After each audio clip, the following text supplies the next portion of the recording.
नमस्कार मित्रांनो, तर आपण आता सकाळी सकाळी मस्त असं आवरून चाललेलं आहे घृष्णेश्वराला म्हणजेच महादेवाच्या दर्शनाला. तर काल आपण दर्शन रात्री घेतलं होतं, खूप छान दर्शन भेटलं होतं. खरं आज सोमवार होता आणि दर्शन घेणं असं शक्यच नाही, माझा तर उपवास असतोय त्यामुळे मी तर हट्टच धरला होता. त्यामुळे सकाळी लवकर उठलो, छान असं आवरलं आणि आम्ही जिथं राहतोय तिथून एकदम जवळच 5 मिनिटाच्या अंतरावर हे मंदिर होतं. तर आम्ही कुठे राहिलो, काय राहिलो, त्या भक्त निवासची सोय कशी आहे काय, हे जर तुम्हाला संपूर्ण पाहायचं असेल तसेच मंदिराची संपूर्ण कथा असणारा ब्लॉग आपल्या यूट्यूब चॅनलवर अवेलेबल आहे, त्यामुळे तो व्हिडिओ जाऊन नक्की पहा. आणि कसा वाटला हे ब्लॉग सांगायला मात्र विसरू नका बरं का.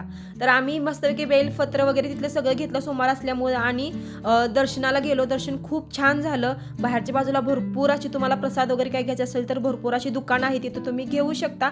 तर दर्शन खूप छान झाल्यानंतर आम्ही रूमवर आलो. रूमवर आल्यानंतर मस्तपैकी गरमागरम जिरा राईस केला आणि मसुराबरोबर सकाळी सकाळी छान अशी न्याहारी केली.